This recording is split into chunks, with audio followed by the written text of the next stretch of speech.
Let's take a look at some of the top movers of the day. First up, speaking of industrials, let's talk about 3M falling today after an earnings miss. You can look at the stock closing off just about 6%. Now the company signaling more turmoil to come this year in 2023.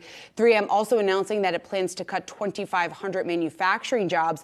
Layoffs spreading from the tech sector here, Dave, to other industries. We're certainly seeing that reflected more broadly across a number of industries as we brace for more of these types of announcements. We're only, 2.5 weeks into this earnings season. The majority of those layoffs have been concentrated in technology, but 3M certainly bracing for what will likely be a challenging couple of quarters. They're looking to cut costs, and they're doing it by eliminating some of their headcount. Yeah, this is an employer of 100,000 employees, so we are starting to get a glimpse of what could potentially be around the corner as you see layoffs spread and you see predictions for the economy really beginning to soften. They really cite several times slowing demand, and that's at the heart of it. I want to highlight something CEO Mike Roman had to say in the earnings call. The slower than expected growth was due to rapid declines in consumer-facing markets, such as consumer electronics and retail, a dynamic that accelerated in December as consumers sharply cut discretionary spending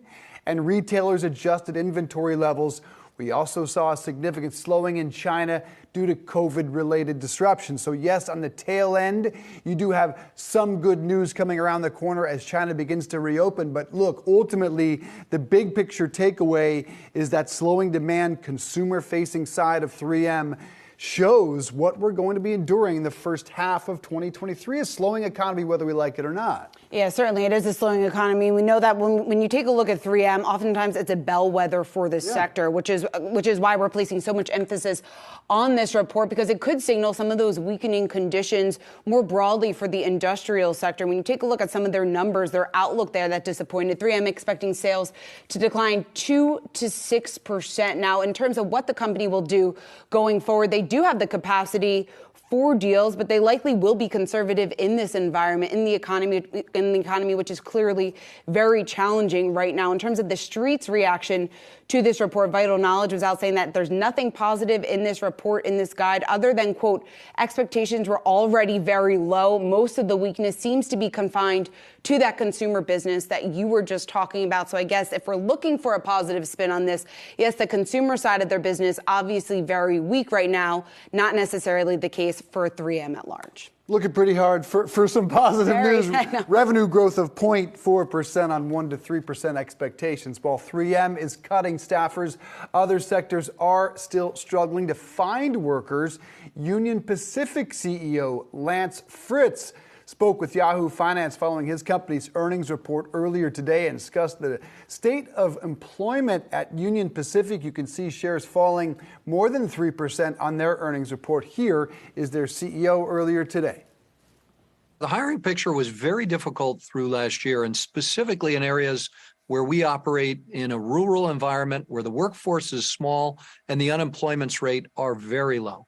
That's areas like in the middle of Iowa, in the middle and western Nebraska, out into Wyoming, and even up into Minnesota. Now we're doing things like paying a $25,000 hiring bonus in certain spots. We're adjusting other aspects of the job. We've made sure our training produces a conductor that's fully capable and ready to work. Boy, that's a telling statement right there, Sean. And I think we're going to see this on so many different sectors of the economy. Difficult to find employees right now. You know about the labor negotiations in rail and with port workers. You can touch on just about every type of job that falls in line with this. Truck drivers, mechanics, the nurses. There is a shortage of employees, and how you're going to incentivize employees throughout this year is going to be an impossible task if they're offering $25,000 bonuses and still not finding enough employees in this economy. Yeah, they aren't finding enough employees in this economy. The word hiring was mentioned 10 times in that earnings call. It really just speaks to the challenge that this presents for Union Pacific here going forward. They have, though, been adding to their headcount, obviously not as quickly as they would like. Their headcount is up 4%, at just above of 31,100. They do have 600 additional workers currently in that training program that Lance Fritz was just talking about. But on this earnings call, when we talk about the impact that it's having on their business, the company's saying that they still have tight spots in the network that are limiting their ability to grow and to ship all of that demand because they simply do not have the workers to meet the demand that their business is facing right now. And not only that, they're also facing higher costs. Another challenge, another headwind here for Union Pacific going forward. The cost per employee, talking about some of those incentives there, that grew 6%. That was primarily driven by wage inflation. They need to pay workers more in order to keep the workers that they already have. Also higher fuel costs, clearly a headwind here for the company. Fuel costs were up about 43%. Which has clearly hurt their bottom line. We're looking at shares off just about 3%.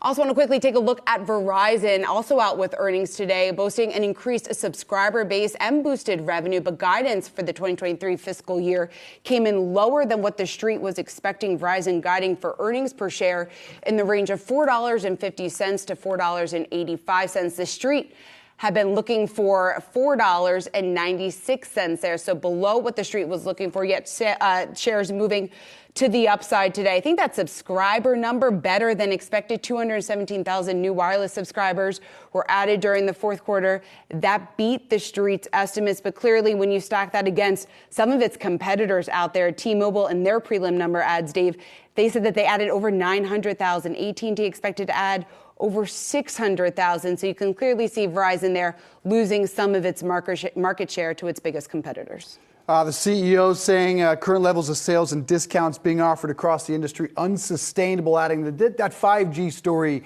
really has not come to fruition, and they would like investors them to cut spending there.